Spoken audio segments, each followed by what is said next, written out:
Alô pessoal, vou fazer esse vídeo rapidinho falando sobre os livros que eu consegui ler até agora, dia 18 de janeiro de 2024. Foram eles Coriandra, da Sally Gardner, Uivo e Outros Poemas, do Allen Ginsberg, Fernão Capelo Gaivota, do Richard Bach, Viagem ao Redor do Meu Quarto, do Javier de Maistre, talvez, Margot, do Alfred de Musset e A Teia de Charlotte, do A.B. White. Já vou começar o comentário por ele, até porque foi o primeiro livro que eu terminei em 2024. Esse aqui é mais conhecido aqui no Brasil como A Menininha e o Porquinho. Tem aquele filme maravilhoso com a Dakota Fanning, e é meio que exatamente a mesma coisa do filme. O filme é bem fiel, só suprime algumas coisas aqui da história. História é essa que é aquela que a gente já conhece tão bem, do porquinho que nasce muito pequeno, e aí a menina vai lá e o salva, e ele é levado para um celeiro, onde ele faz amizade com a aranha, e essa aranha vai fazendo palavras ali nas teias, que de certa forma ajudam esse porco a não ser morto nem quando adulto. É uma história muito comovente e eu mesmo sempre choro no final. Não vou mentir. Essa edição daqui, da HarperCollins, aliás, da Harper Kids, tá muito bonita e, pelo que eu percebi, segue a padronagem da publicação original. As únicas coisas de ruim que eu posso dizer sobre ela é que existem alguns erros de revisão aqui e alguns erros gramaticais, que não prejudicam em nada a leitura, mas fica dito. Aí depois eu terminei Margot, que é do Alfred de Musset, e é dessa coleção aqui das novelas imortais. Dessa coleção eu já li O Monge Negro e Sylvia. São novelas pequenas, curtas, dá pra você ler em uma sentada, e com esse aqui não foi diferente. Ele conta a história de uma menina que mora numa propriedade rural, com outros 8 irmãos, pai e mãe, e toda a família dela é muito respeitada ali, só que tem um dia em que ela recebe uma carta de uma senhora que é madrinha dela, que mora na cidade grande e tal, uma senhora, uma velha muito rica, que está pedindo para que essa menina vá lá ser dama de companhia dela. Nisso, a Margot vai, mas acaba se apaixonando pelo filho dessa senhora. Só que esse filho dessa senhora meio que já está com trâmites de casamento com outra menina.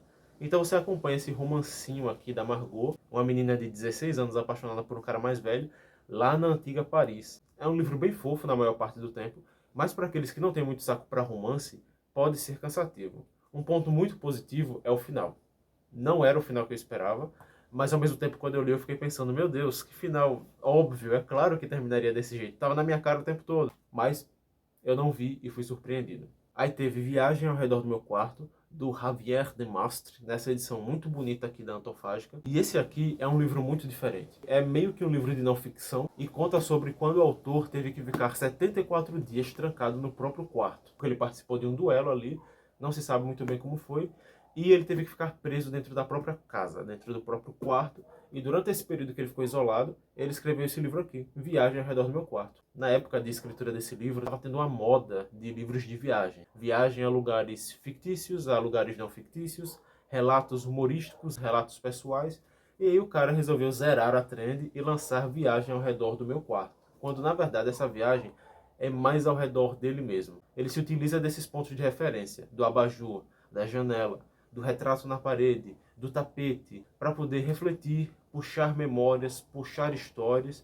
E nesses 74 dias, ele revê várias coisas sobre amor, sobre a vida, sobre a infância, sobre a forma como ele trata os próprios criados. Então, por mais que em muitos momentos esse livro seja sobre um cara meio ranzinza, trancado no quarto, sendo obrigado a transformar o tédio em poesia, ele é muito bom em muitos momentos. Tem um capítulo aqui muito divertido sobre o dia em que ele leva uma moça para o museu, e ele percebe que nenhuma daquelas obras a impressiona. Só que tem um momento em que ela para em frente a um quadro, e fica um tempão olhando para aquele quadro. E ele pensa, finalmente tive sucesso, finalmente ela se interessou por alguma coisa desse museu. Só que aí quando ele chega lá, ela está olhando para o espelho. E aí cria-se um texto a partir daquilo, uma reflexão bacana. Esse aqui é o naipe do texto, o livro inteiro. Esse aqui é bem gordinho, porque nessa edição, como na maioria das edições da Antofágica, eles colocam muitas ilustrações. Todo capítulo começa com uma página inteira, assim. Você tem umas artes conceituais bem bonitas e tal. É um livro bem bonito e é uma edição que vale a pena ter. Aí teve Fernão Capelo Gaivota, que eu não vou falar muito porque já tem vídeo aqui no canal sobre ele. É um livro muito interessante sobre uma gaivota que quer voar mais alto do que todas as outras gaivotas.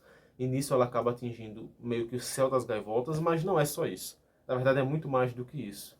É um dos meus livros preferidos e foi um prazer fazer essa releitura já no comecinho de 2024. Aí eu li Uivo, do Allen Ginsberg, que não é só o Uivo de Allen Ginsberg, na verdade é Uivo e Outros Poemas, Kadish e Outros Poemas e Sanduíches de Realidade. O Uivo, até onde eu sei, é um livro bem fininho, com poucos poemas, por isso quando chegou esse livro relativamente grossinho, eu fiquei até um pouco confuso. Só que aí folheando, eu vi que, além de terem 2 textos introdutórios, você tem também 3 livros do Allen Ginsberg, não um livro só, e a grande maioria desses poemas é acompanhado de muitas e muitas e muitas notas de rodapé, principalmente em Uivo. Uivo é gigantesco por causa das notas de rodapé, que às vezes eu confesso que eu queria pular, porque você tem páginas onde praticamente tem mais nota de rodapé do que texto, como essa aqui.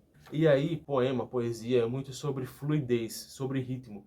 E aqui na leitura de Uivo eu tive que parar durante cada 3 ou 4 estrofes para ler a nota de rodapé. Aí eu até pensei em começar a pular as notas, só que em muitos momentos a fofoca tá na nota. A parte interessante da história tá na nota. Você viu uma frase solta lá que aparentemente só fazia sentido dentro do fluido ali do poema, mas o cara que editou as notas colocou lá uma história por trás, um acontecimento, a morte de alguém. Acabava tornando a leitura do poema muito dinâmica. Eu gostei. Deste livro especificamente, do Uivo e Outros Poemas, o poema Uivo é maravilhoso e todo o livro é maravilhoso. Do segundo livro incluído nessa edição, que é o Kadish e Outros Poemas, eu já não gostei tanto. São poemas legais, mas nenhum deles me causou nenhuma sensação. O que eu mais gostei nele foi um poema chamado Morte à Orelha de Van Gogh. Esse é maravilhoso. Só que você tem, de primeira, um poema chamado Kadish, que é algo como um canto fúnebre que ele fez para a mãe dele, na época que a mãe dele faleceu. E aí você tem vários poemas meio políticos, meio beats, uma coisa meio exagerada, eu não gostei muito. E no final do livro você tem muitos poemas escritos sobre o efeito de drogas alucinógenas.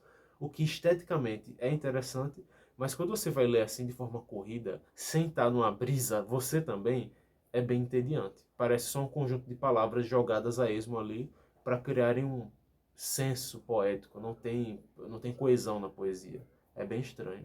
E aí você tem Sanduíches de Realidade, que já é um livro bem mais pé no chão, com bem mais sentimentos reais e coisas do cotidiano, coisas que você também poderia tocar. Então vão ter poemas de amor, vão ter poemas de memórias, vão ter poemas mais introspectivos, é claro. Esse livro aqui me lembra muito um CD do Legião Urbana, A Tempestade, onde você tem essas letras mórbidas e tal, mas com essa pegada de cotidiano, de realidade. Por isso que se chama, né, Sanduíche de Realidade. Uma coisa que eu amo na escrita do Allen é quando ele se permite ser cotidiano, quando ele sai dos becos iluminados dos anjos da maquinaria dourada e consegue relatar coisas simples. Tem um poema aqui chamado Transcrição de Música de Órgão, que é fantástico, que é basicamente ele em casa, entediado. Mas ele transforma o estar entediado numa coisa tão interessante. É fantástico. Mas você deve ter cuidado, porque muitos dos poemas aqui giram em torno dos mesmos temas: liberdade, juventude, rebeldia, sexo, América, muitas drogas e tal. Então as palavras anjo, iluminado, caralhos, bocetas, vai se repetir muitas, muitas, muitas vezes aqui nesse livro. Às vezes você vai estar lendo um poema que não tem nada a ver com isso e de repente aparece um cu ou buceta. Eu estava regando as minhas flores e quando eu olhei para o sol tinha lá uma buceta dourada aberta. É assim. Allen Ginsberg é imprevisível. Não leia em voz alta para seus avós. E por último, eu li Coriandra, da Sally Gardner, que entrou para minha lista de livros de fantasia preferidos. Foi um livro que eu me apaixonei pela capa, assim que eu vi no sebo, e aí quis saber mais sobre a história e tal, e descobri que era sobre uma menina que talvez fosse bruxa e que andava entre mundos. Achei genérico, mas comecei a ler. Quando eu comecei a ler, desde já eu vi que era uma coisa diferente.